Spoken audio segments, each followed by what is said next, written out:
All right, guys, in this video, I want to talk to you about how we made a client 2 million a month, and it's going to really be breaking down the Facebook algorithm, what we understood about it that really allowed us to do this. As you can see here, this is a screenshot of the client and how we helped them scale up to 2 million a month in August of 2023. And we really did this, like I said, by exploiting the edges of Facebook, right? And as Alex Ramosi said, I watched one of his videos. He said, mastery is in the edges, which is true. Like a lot of people know how to run Facebook ads. They know the 80%, right? And even the people that don't know how to run Facebook ads, they understand 80% or maybe even 60% of how to do it, right? They get it conceptually, but again, if you really want to get the most out of anything, it's really to go to the 90% and the 95% plus percentile. The edges is where the things matter. And so I want to start the video by understanding how the algorithm actually works, right?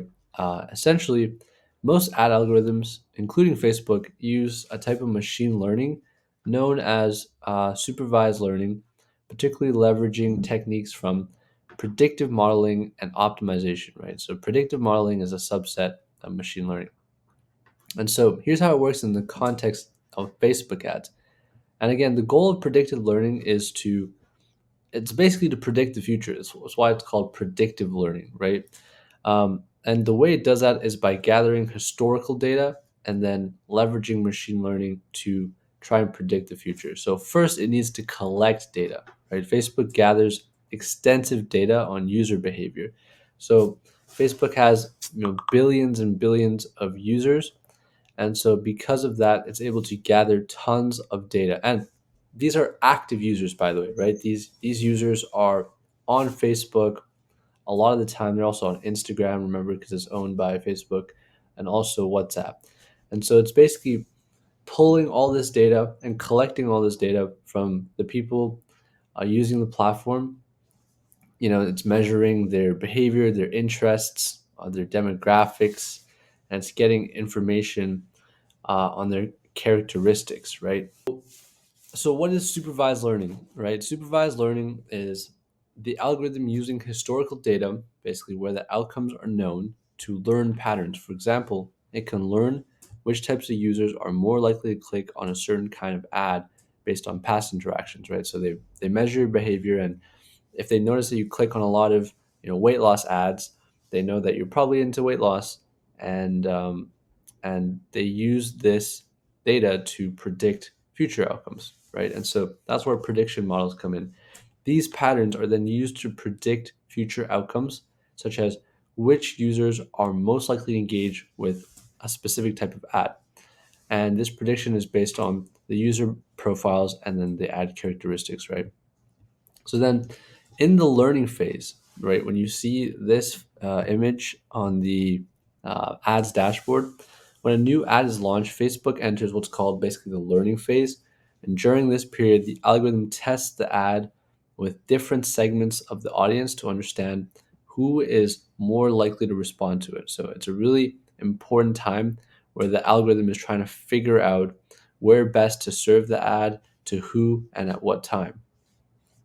And then after that learning phase, it basically steps out and goes into what's called active, right? Where it's basically optimized. What happens here is the delivery mechanism is more stable, right? So in the learning phase, performance is really volatile, but then when it enters optimization or active, the algorithm is going to be able to deliver results more stably. Okay. And so because it's figured out who to show it to, it's figured out it can predict the users that are most likely going to click pretty accurately. So now that you have a general understanding of basically how the algo works, let's break down how we actually made this client $2 million a month. So the problem with this company that we were helping was they sold a very expensive product, right? 50 to $200,000 price points, which means the ROAS is going to be good, but it also has its own problems, right? They employed a consultative selling process, which means they got prospects to hop on a call with them before they bought. It also makes the sales process and the sales cycle really long. Right? When you're spending $50,000 to $200,000, it's not a very short sales cycle, right? So 30 days at the minimum, and sometimes it's like months, like a couple months, right? So this is not ideal because by the time that a prospect closes, oftentimes the ad set that we've been running had already been turned off. So it was hard to basically pass the data back to Facebook so we could optimize delivery, right? You want to optimize based on sales, not like calls. Because, I mean, obviously getting a good cost per call is important, but at the end of the day, we want the algorithm to learn who are the buyers. This is why with e-commerce, it's much easier because the sales cycle is quick, right? When you're buying, $50 to $100 items, they're almost impulse buys, and so the algorithm can learn very quickly because people will just buy, and then that sale data is passed back to the algorithm, and then it kind of reinforces very quickly. So in the span of a day, right, if you get 5 or 6 sales, that's way more touch points and way more data that's being sent back to Facebook than if we were to have to do that with a high ticket thing, right? Because we might only be able to send back 2 or 3 sales a month or 5 sales a month, which is, if you compare to e-commerce or something like that, which is high transactional volume, you can send back, at scale, a couple hundred events per day. In the beginning, this ended up with, very high cost per calls, low quality calls, just because the system optimized to deliver highest call volume it could. So here was our approach to essentially tweak that algo and find and fix this problem. So our approach was to maximize capital efficient growth, right? It was important to us to be able to spend little amounts of money and make a lot of money back. So to do this, we focused on optimizing for higher value deals, so 65K plus. Like I said, the range was around 50 to 200, but what I did was I analyzed based on like the spreadsheet of sales that we had. I created a distribution of their deal sizes to see, what that looked like. And on the low end, they had deals that were, like 20,000 or at less than $20,000, and then on the high end, there were deals for as high as $200,000, right? So you can see here these were the deal sizes. The mean deal size was $52,000. And then the maximum deal size was 165 and has since now been outdated, right? The highest deal size now has actually been 200,000.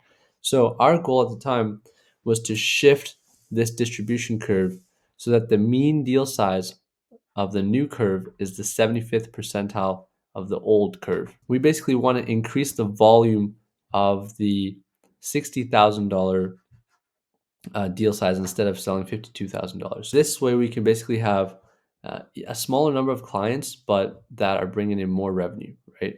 And so in order to shift the mean deal size, what I did was a correlative analysis of the Typeform responses that most correlated with 60K plus deal sizes, right? So before the prospects could book a call with the closers, they would have to answer a Typeform. And by going through the Typeform, we asked them specific questions about what kind of investor they are, like, what kind of assets they invest in, um, basically how much liquid capital they have, more questions to basically understand the person. And so this is obviously for selling purposes, but what we could use the answers to these questions to basically create a new custom event that would predict for larger deal sizes, right? So, and this is what a correlative analysis is. It's basically looking at the Typeform responses, of which there are, I think there were like 20,000 Typeform responses or something by the time I did this, and just seeing, which Typeform responses correlated with the high package price deals, right? With the 60K plus deal sizes. So I was looking at the answers and I put it through the data analysis tool on ChatGPT and did a correlative analysis. And we found that the most statistically significant factor was obviously answering yes to having 35K or more in liquid capital, of course. But then we found some other factors, right? Like liquid capital available. Basically, 100% of the responses to the question, do you have 100K in liquid capital, resulted in 60K plus deals. Basically, all the people that clicked it, they had $100,000 in liquid capital, were associated with 60K plus deals. And then also group investor, right? That makes sense. People who have more money together probably buy more expensive packages, and the specific programs, and then the working capital.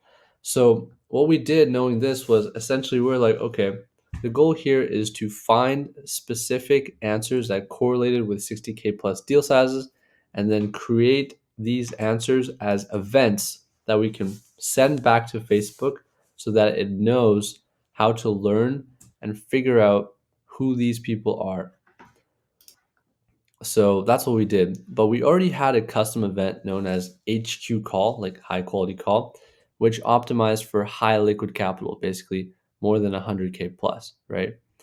Um, but as we can see from the analysis, basically high deal sizes also correlated with group investing, right? So what we did was we took these signals, we took these additional signals that we figured out that was correlated with high deal sizes, and we created new custom events, right? So one was called, group investor, one's called HQ, right? And then essentially we built these custom events because they were earlier on in the funnel. The frequency that someone would answer these would be higher. So part of the reason that we did this was because what we wanted to do was find an event earlier in the funnel that predicted for 60K plus deal sizes, that we could send back to the algorithm.